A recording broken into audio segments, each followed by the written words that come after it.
불교를 바로 보면 삶이 바로 보입니다. 안녕하세요.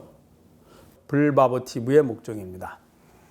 여러분 불바보TV 열심히 보고 공부하고 계시죠? 전법을 위해서 주위에도 많이 알려주시고 또 구독도 해주시고 또 댓글도 올려주시고 또 우리 후원도 부탁드리도록 하겠습니다. 오늘도 함께 공부해 볼까요? 422쪽입니다.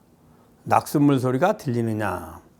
귀성화상에게 어떤 스님이 조주선사의 정전백수자라는 화두를 들어서 가르침을 청했다. 귀성화상이 말씀하였다. 내가 그대에게 말해주는 것은 사양하지 않겠으나 그대가 과연 믿겠는가? 스님이 말했다. 화상의 소중한 말씀을 어찌 감히 믿지 않겠습니까? 귀성화상이 말씀하였다. 그대는 처마 끝에서 떨어지는 빗방울 소리를 듣는가?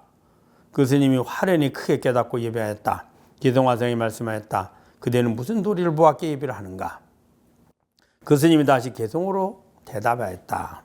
처마 그때의 빗방울 소리가 분명하고 역력하니 하늘과 땅을 타파하여 당장에 마음을 쉬었네. 귀성화상이 크게 기뻐하고 말하였다. 그대는 조사선을 깨달았도다. 이제 귀성 스님에게 어떤 스님이 물은 겁니다. 조주선사의 정전백수자 화두죠. 어떤 스님이 이제 조주 스님에게 물었습니다.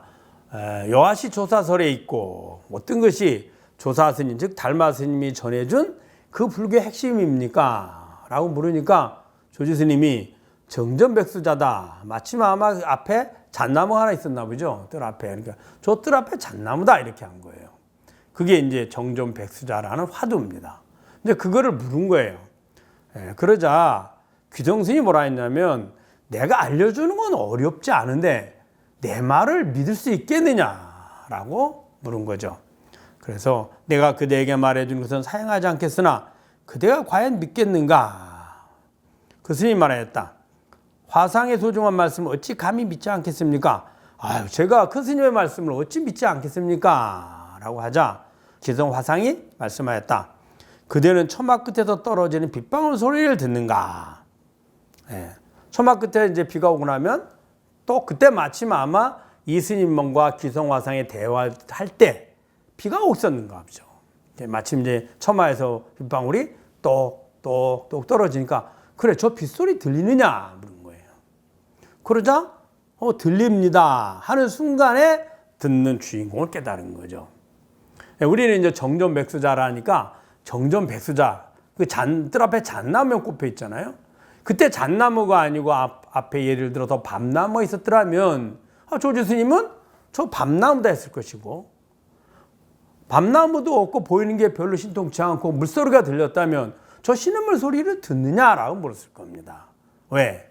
보는 주인이나 듣는 주인이나 냄새를 맡는 주인이나 맛보는 주인이나 혹은 감촉을 느끼는 주인이나 그 정보들을 보고 듣고 알고 분별하는 그 주인이나 마음의 주인이나 동일하거든요. 그 주인을 알게 되면 몸도 내가 아닌 내 마음이요 마음도 내가 아닌 내 마음이라는 걸 알게 되거든요. 그래서 그 주인을 깨달아라. 이렇게 한 것이 대개 이제 화두로 남겨진 겁니다. 그래서 묻기로는 정전백수자, 즉 정전백수자는 뭐예요? 보는 거잖아요. 이렇게 그 보는 주인을 물었는데 귀성화상은 저 낙숫물 소리를 듣느냐, 듣는 주인이나 보는 주인이나 같잖아요. 거기에서 이 수자가 수행자 깨달음 얻게 된 겁니다. 그 스님이 화련히 크게 깨닫고 예배했다. 깨닫고 나서 예배를 올렸죠. 왜 올릴까요?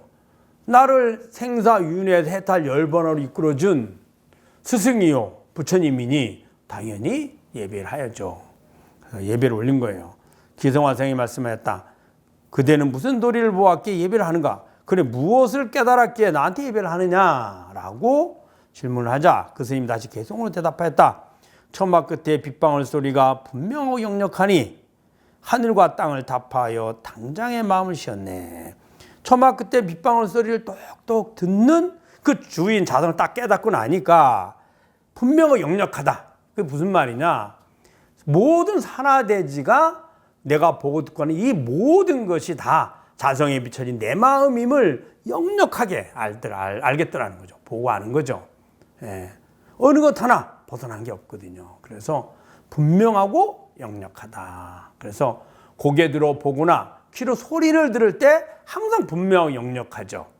소리를 듣는 주인인 나나 보고하는 주인이나 나라는 바탕에 내가 들어오는 감각 정보를 항상 보고 있다는 거. 내가 항상 바탕에 있다는, 변화하지 않는 내가 있다는 거, 그걸 바로 알 수 있거든요.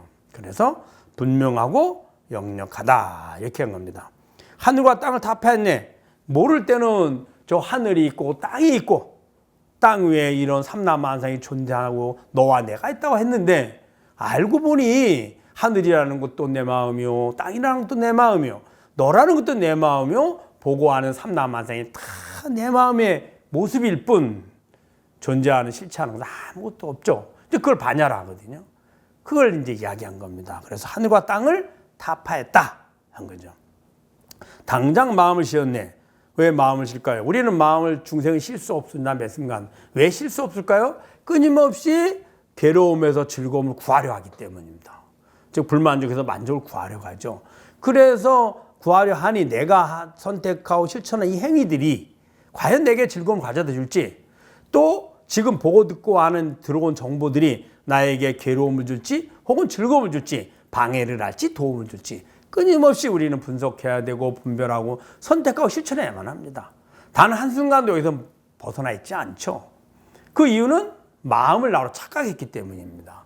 근데 자성을 딱 깨달으면 마음이 1000만 번을 바뀌어도 주인인 나는 동일하고, 바뀌지 않고 한 마음이 지속돼도 주인인 나는 동일하고, 오늘의 마음, 내일의 마음, 어제의 마음, 혹은 10년 전의 마음, 혹은 전생의 마음, 그 마음의 주인은 다 그냥 나이니 아무리 해도 바뀔 이유가 없으니 굳이 고민하고 분별하고 선택할 필요가 없어지는 거죠.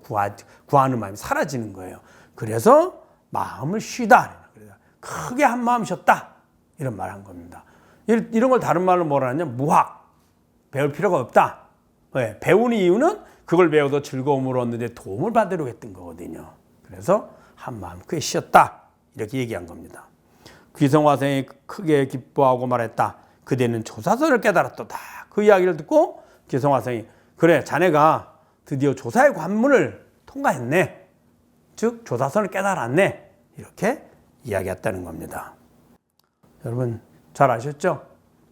여러분 듣고 주위에 많이 공유해 주시고, 또 여러분들 도반들끼리 만나서 내가 듣고 이해하고 사유한 부분들을 한번 서로 토론도 해보세요. 나는 이렇게 들었는데 도반은 어떻게 듣는지, 어떻게 받아들였는지, 나와 도반이 다르면 그 왜 다른지, 그것을 또 우리가 성찰하고 점검해 보는 것이 수행에 큰 도움이 됩니다.